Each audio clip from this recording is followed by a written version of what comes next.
Hello, everyone, and welcome to the GeekNarrator podcast. I am your host, Keval Yapte, and today's episode is going to be very special. And the reason is we have a very special guest. He's a teacher, he's an author, he has been educating developers since many years now. He is one of the best tech speakers that I know in the industry, and I've learned so much, so many things from him, not just about technology, but also about hosting, about presenting, about creating content, and all that. I am really excited that he has joined us today to talk about Kafka, real-time analytics, and Apache Pinot. And I'm really excited. So, without further delay, uh, let's welcome Tim Berglund. Tim, thanks a lot for joining. And for the 0.0001% of the people who don't know you and are watching my podcast, let's start with a brief introduction. Thank you, Kavya, for having me and for that very kind introduction. There's a lot of things in there. You forgot architect, novelist, and surgeon. Those are Oh yeah. no, those are those are not things that I've done. Yeah, okay. So I've been working in tech since the early '90s. I got my first job writing software. I was originally a firmware developer, and then transitioned into you didn't say full stack Java development in 2000, but that was what I did for a while, and then kind of migrated into training and discovered that I really love teaching. And that was a few years before anybody said DevRel. It was a thing, but nobody had the term or the Yeah. fully orbed concept. And kind of in the 10 or 12 years since then, I've I think developed a vision for how to help developers adopt a new technology that is something that I'm trying not to say disruptive, right? That's just so Silicon Valley, but something that could be upsetting the apple cart in some way, right? Yeah. Sometimes things happen that cause us to need to think about our work differently and build systems differently. And Hmm. those, to me, are the most exciting spaces to be in. Kafka Awesome. certainly is that. Real-time analytics now certainly is that. And those are really part of the same big trend going on. So anyway, we can get into all that. Um, what else about me? I live in Littleton, Colorado, and I have two grandchildren now. So one is 15 months, one is 5 months, and they're super cute. They're both here just a few days ago. Um, Awesome. the cousins meeting each other for the first time, and I got to see both my girls and their husbands and their boys, and that was super great. Awesome. Awesome. So great to hear more about you. And of course, I think I skipped some of the details, as you mentioned, from your experience, Oh yeah, because we that's have limited time, and and talking about they're your of limited experience is a interest, honestly. I mean, who wants to talk about the microcontrollers I was writing code for in 1997? Anyone? Okay, funny. No. Yeah. So awesome. let's talk about interesting things. Yeah, let's talk about interesting things because I know that Tim has this superpower to transform really complicated and really cool things into simple to understand content, and I really look forward to his content and whatever his team's working on. So let's talk a little bit about what you're currently doing Hmm, in your current role, and absolutely. yeah. Um, yeah, I'd love to talk about that, and we'll circle back around to the tech too, because I know we want to talk a lot about event-driven architecture and Kafka and things, and that Yeah. all heads a certain direction. But my title is VP of Developer Relations. I work for a company called Startree. We're founded by the co-creators of Apache Pinot. Apache Pinot is a real-time analytics database. Let me just leave that for now. That if you want to know more about that, listen to the episode because it makes sense as a part of the new event driven stack. Um, and like real time. I hope you pin me down on whatever real time is supposed to mean, right? That's a super vague term. Anyway, Yeah. what I'm doing is building a developer relations team. We're a new company, and there was an existing DevRel effort when I got here, and some amazingly talented people doing that work. But we're building out a developer advocacy team. That's the folks who write blog posts and speak at conferences. I'm currently hiring a lead technical writer who will build a docs team and somebody with a vision for what amazing developer facing documentation should be. The video team reports to me. We do a lot of stuff with video. Um, community, so like meetups and digital channels like Slack workspaces and our MVP program and all that kind of stuff. Community reports to me, and we're probably going to have um, some kind of like specialized group of developers who build demo apps. It's like a little engineering team, but they're not building the product; they're writing code in order to teach people. Hmm. Sample code is a part of any robust DevRel effort, but just Yeah. Pinot being the thing that it is, and we'll get there. You kind of need sample applications. So it's big team, a growing company. I love my boss. It's a it's a it's a good gig, and I think extremely promising technology and a company with a bright future. Awesome. Yeah.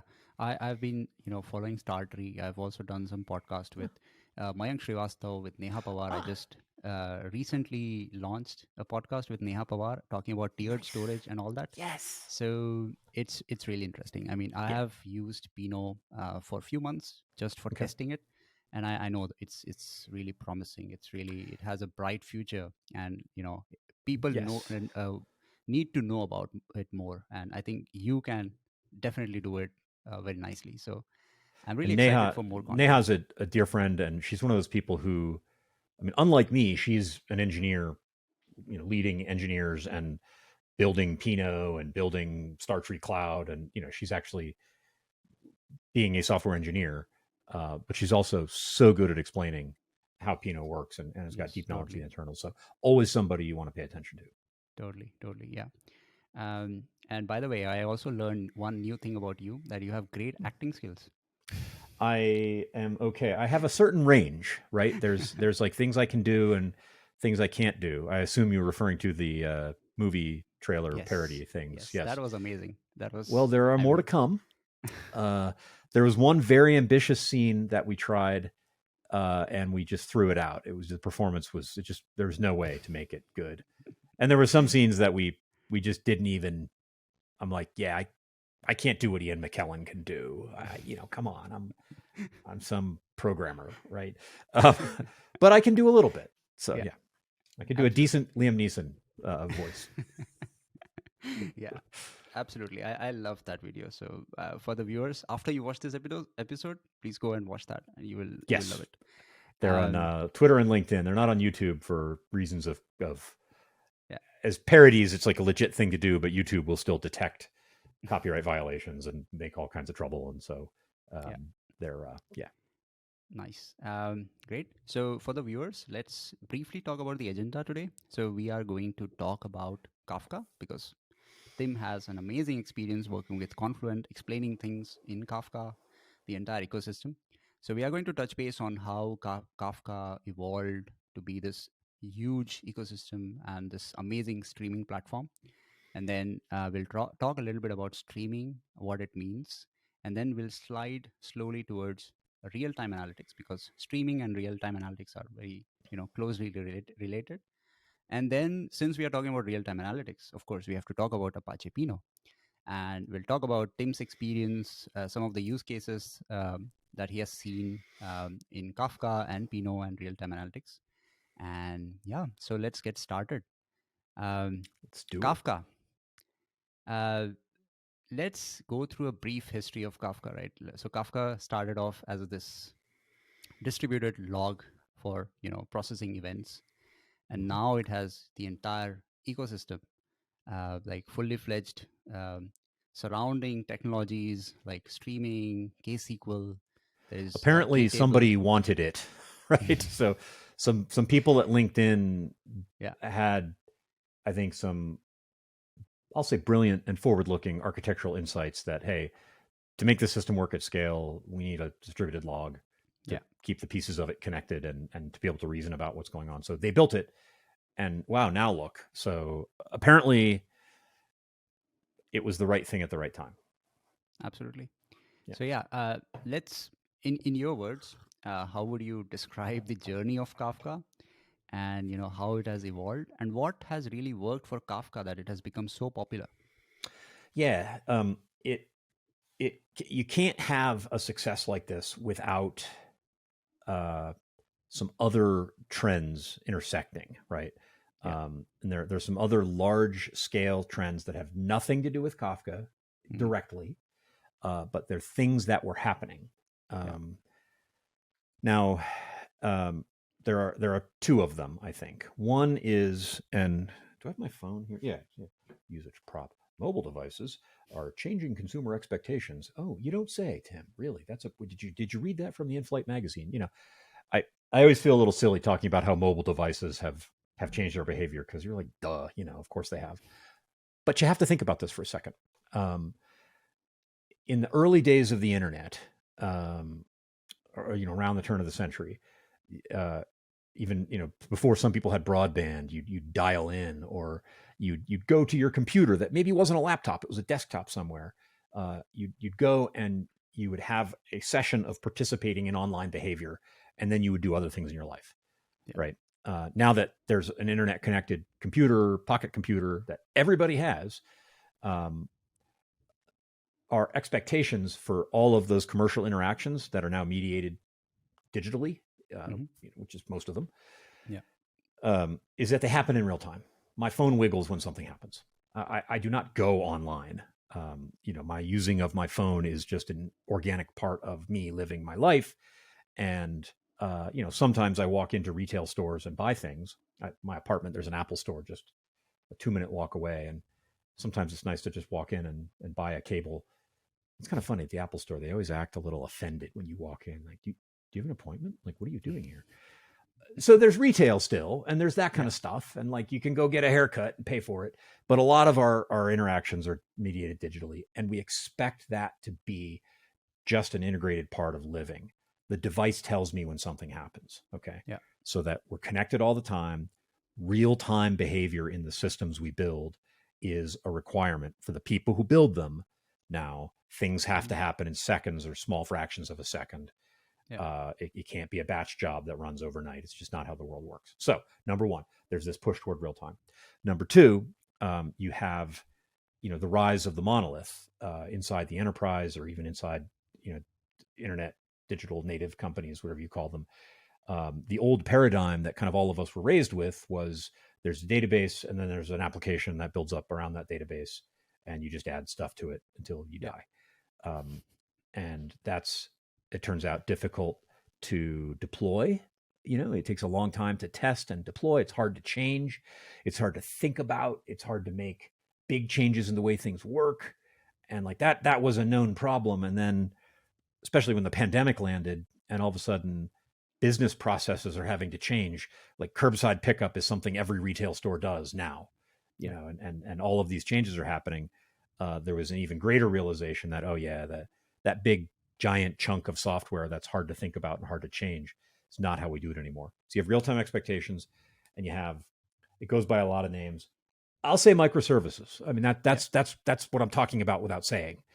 We have to break big programs into a bunch of small programs, which we've been doing for about 10 years, but doing in various bad ways, right?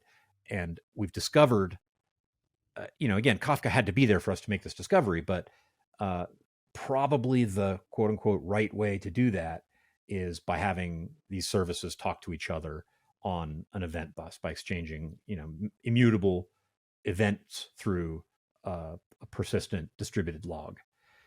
And both of those things will make you need something like Kafka, right? And Kafka appeared at the same time those two trends were really picking up steam, and people were wrestling with kind of bad ways of solving the real time and the, whatever you call it, complexity, microservices, application modernization, whatever you want to call that second problem.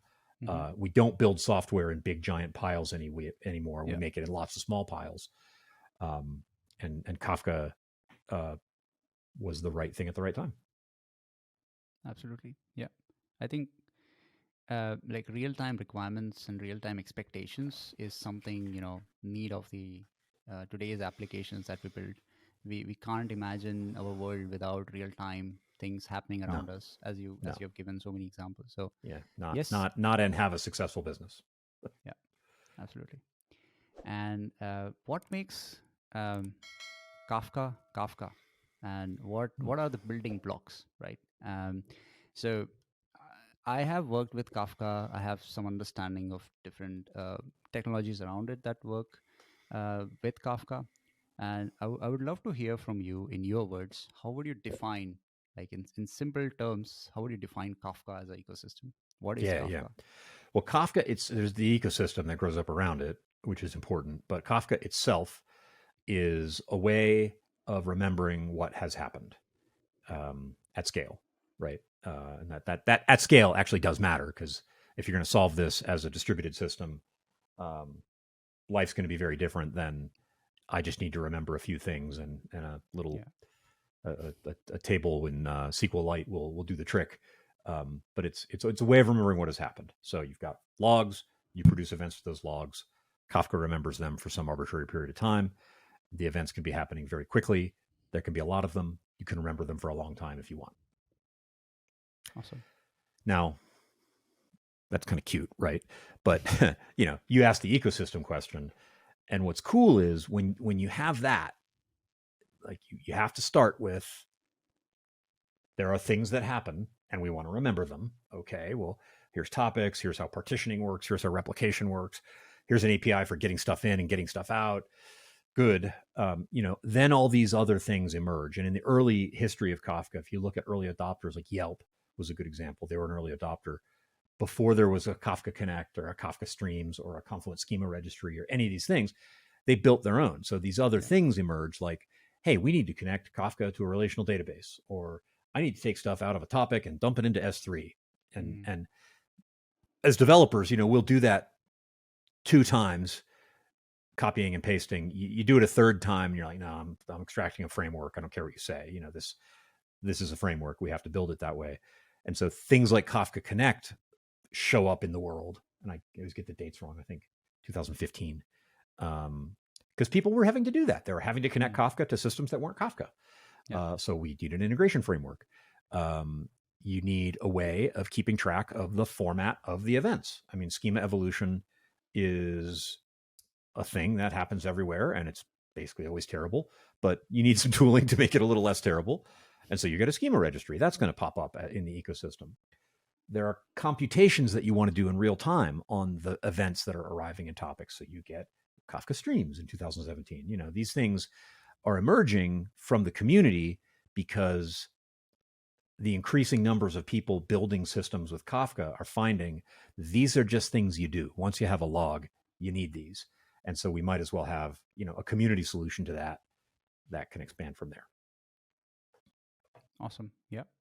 Um, so it's basically coming from listening to the problems that customers or people want to solve, and building around Kafka just to solve that problem for everyone. So Yeah, so yeah. they can be customers of a vendor like Confluent, and Confluent needs to listen to those customers, or a vendor like Startree. I mean, Yeah.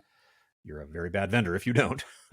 You're responsible for serving those people, and they can be community members in an open source community. And there's this kind of organic blending of those two things. But in the case of a lot of that stuff I just mentioned with Kafka, it was just community stuff. It was just like, hey, 5 people have made a buggy partial implementation of Kafka Connect. Let's all get together and make a good one. Yeah. And then that thing emerges in a more robust way with kind of shared investment. Awesome. Great.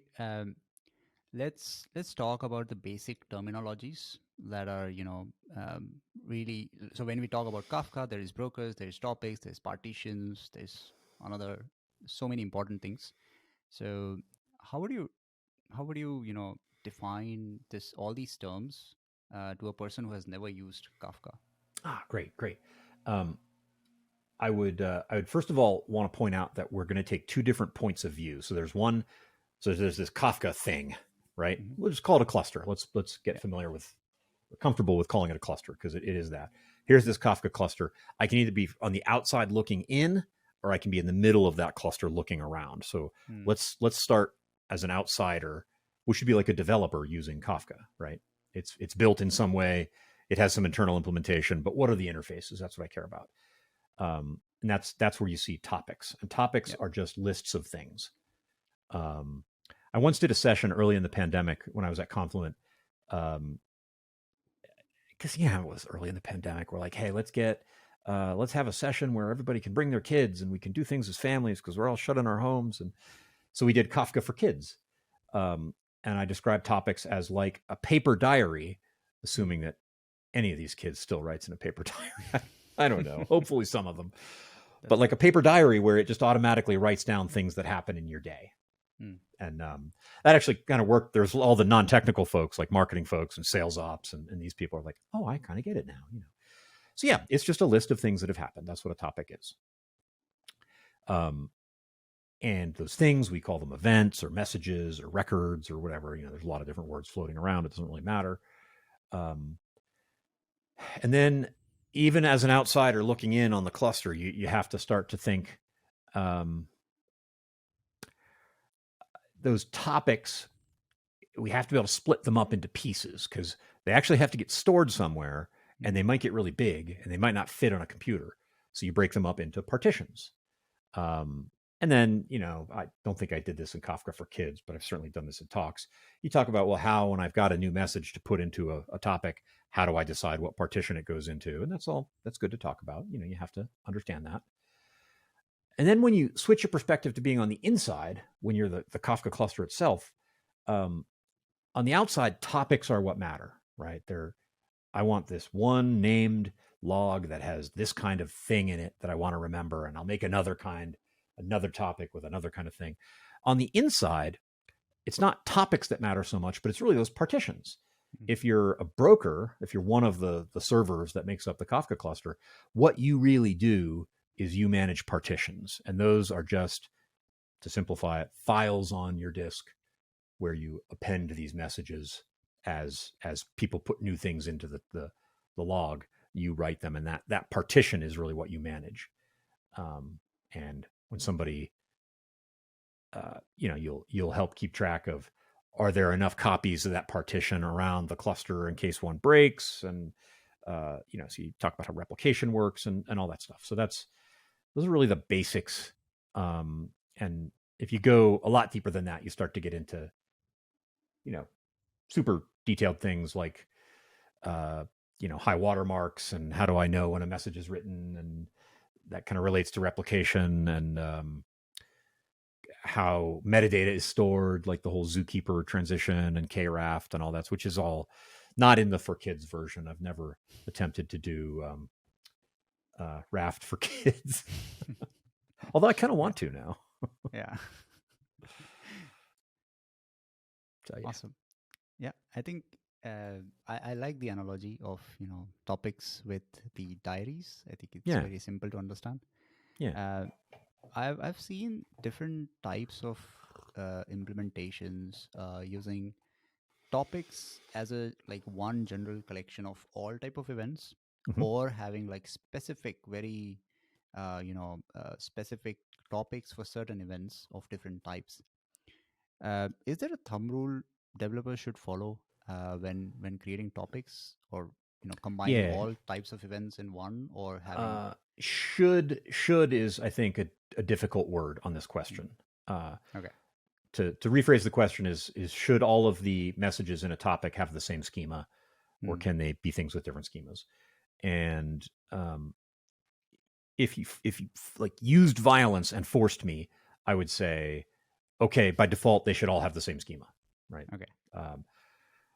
But I don't want to say should there. I think you just need to understand what the implications are and understand the reasons why you would have messages of different formats in the same topic. So a partitioned, a log is an ordered thing, right? You write something to it and it's immutable, and you can't go back and change history. That's impossible. Or if you're editing a log file, it's like probably you're covering up a crime or something, so you can't change a log. You can only write stuff to the end of it, and then you can scan through it later. That's what you get. So a log is this ordered collection of things. Partitions break that a little bit, because now I only have ordering within a single partition, a single chunk of my log. I've got a partition, and messages are key value pairs, and I have this guarantee that every message with the same key is going to land in the same partition and is going to be ordered. So they a strict ordering guarantee per key, within a partition. So if I've got a bunch of different business events associated with some common identifier, some transaction ID, maybe parts of an order that are happening or something like that, they could all be different kinds of events, but I need them in order. Yeah. Right. Well, then I'm going to have messages of different schemas in a topic because that's the way I can keep them in order. If they're Yeah. all neatly in their own topics, now I have common schema assumptions. I can do schema management and use Kafka streams and KSQLDB and all the tools, and my life is great. But I don't have ordering among all those separate kinds of things that are going on. So I might, and in reality, what you're probably going to have there is individual topics with common schema for each one of those kinds of messages.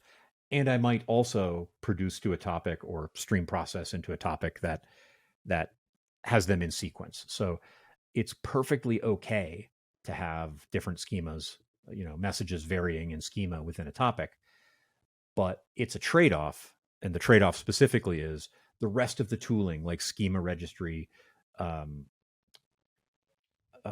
Kafka streams, KSQLDB, these things are going to have a difficult time.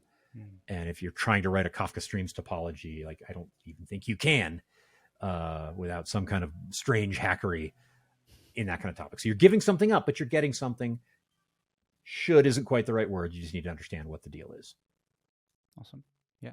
How does scale matter in this context? Because since I think we talked about the schema, if they have different schema or same schema, how the schema evolves, and also about the in partition ordering.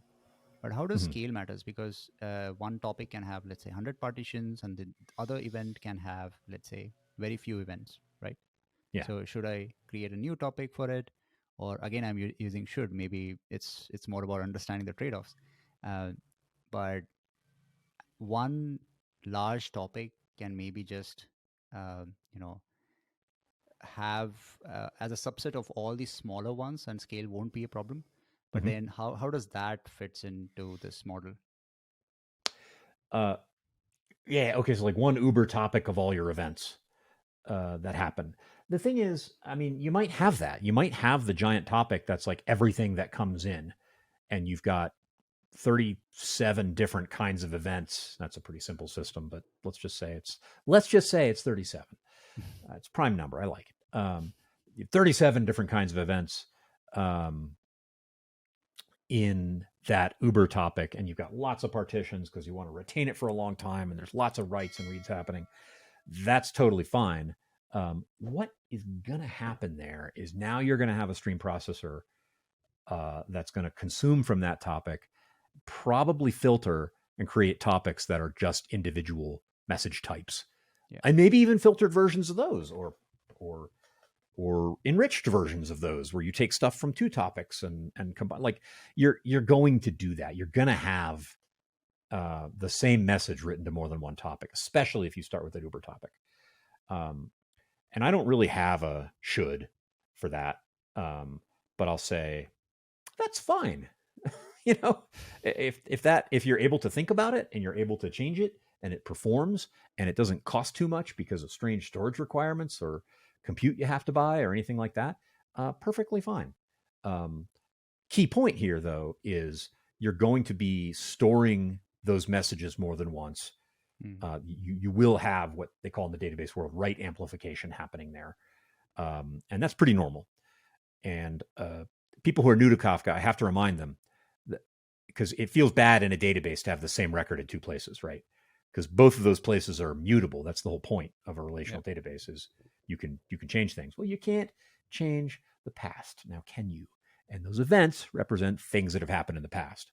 They are immutable. So writing them to more than one topic, you pay for it, right? And so as an Yeah. engineer, you have to understand the cost implications, but there are not data integrity implications because it's the same immutable thing, and you can copy that immutable thing as much as you'd like. So I would call that a perfectly fine architectural approach, and you'd need to show me what was bad about it for me to not like it. And that bad would be contextual, right? It's Yeah. not a general principle. It would be, well, Absolutely. for us, it's this, and you just kind of have to do that. Yeah. There's always context. Uh, we talked a little bit about ordering of events, Mm-hmm. and for some of the applications, ordering is such an important thing. thing, and many applications depend on this guarantee, right? What kind of ordering guarantees are we talking about?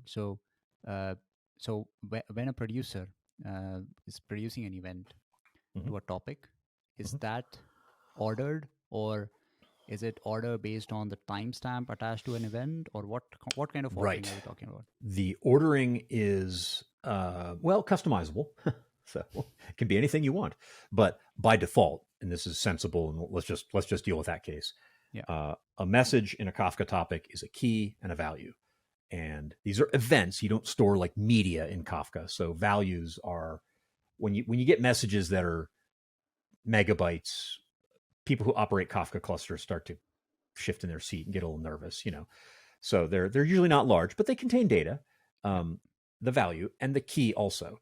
And the key again can be any data type. It can be some complex object, or it could be a string or an integer. And a lot of the time, it is. So what the producer does is runs the key, the bytes of the key, through a hash function, and then mod the number of partitions in the topic. That is the partition to which that key gets written. So that same key, whatever that sequence of bytes is, right? If it's a 8-byte integer, if it's a 15 character string, if it's some gross kilobyte long Avro object that you just thought you had to do, it'll hash all those bytes, and the same byte sequence always results in the same hash code. Mod the number of partitions, which we'll assume is constant, always ends up in the same partition. So you get the ordering by key, absolutely Yeah. guaranteed. Now, if I then uh, increase the number of partitions at runtime, that'll change, right? Across that boundary, you won't have ordering, but given a fixed partition count, which is kind of how you usually want to do it, you have an ordering guarantee there. Awesome. And so if the producer itself is producing events in out of order, then it cannot be fixed, right? That is a different ordering guarantee we are talking about. So tell me what you mean by out of order. Like if the producer has a bug, Yeah. or So let's say I send a message, like text message, and just because of so from the client side, I sent hi and then Tim, but then uh, the producer produced, let's say, Tim first and hi, just because it went to different of producers or course, something. yes, some different path because Yeah. distributed messaging is like Yeah. that. Yeah, if you need to be reminded of the difficulty of this problem, I fly a lot, right? So in-flight internet access is still. This is late September 2022. Maybe somebody listening to this, some historical archive in 20 years, was saying, "Wow, was it that bad back then?" Yes, kids, it was.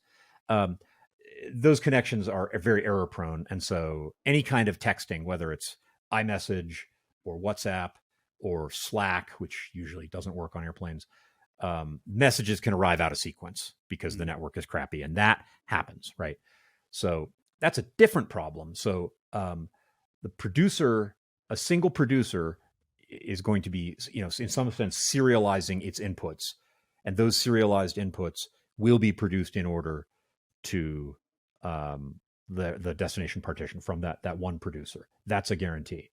But if I've got multiple producers, now we have a different concept of what order means, Mm. right? So there is now some time out in the world that things happen, and that event time, and let's say an event knows, right? Whatever is creating that event object has a GPS receiver, and it's got nanosecond time accuracy, so it stamps itself with its own time. But that's not the key of the message. That's just something in the message. So now multiple producers with these events from out in the world could be producing messages in a topic that are ordered according to Mm. the producer guarantee and the way hashing works and all that. Yeah. But the times are not ordered. So something that happens earlier in history can come after something that happens later in history. And that kind of nudges us into the world of stream processing. And that's just a known thing that can happen. Yeah. Awesome. Yeah, I think I have seen some of the use cases where ordering was important and we couldn't really depend on the ordering that Kafka provides because it was out of order even before it arrived in Kafka. So um, that I think that is something different, and it's really difficult to solve as a whole. Yeah, well, I mean, it's there are some things about distributed messaging that are formally impossible to solve, and I'm not super good at giving the patented, uh, easy to understand kind of Tim explanation of the atomic broadcast problem, but that's like a robust result. That's um, it's not an engineering limitation. It's not a we haven't figured out yet. It's a we've figured out that you can't necessarily get things to be delivered in sequence, Yeah. and you have to do other things if sequence and transactionality matter. You have to kind of you have to build other structures, Yeah. which really tends to become where that rears its head most is now when you're doing windowed stream processing. So I want to compute an average over 5 minutes, and so I have these 5 minute windows or something like that. Yeah. Well, if messages can be out of order, I can close my window, and then a second later, oh wait, no, you were supposed to be in the last window, but I closed that, and so your stream processor has to deal with what we call out of order messages. Yeah. Makes sense. Yeah, or that's Uh, Kafka Streams calls them out of order messages. Thank you for watching the part 1 of the episode with Tim Berglund. We have discussed some of the basics of Kafka, history of Kafka, and how Kafka has managed to evolve in this amazing streaming platform. If you like this video, please hit the like button, share it with your network, and also subscribe to the channel. See you in the part 2 where we are going to cover more interesting topics. Thank you.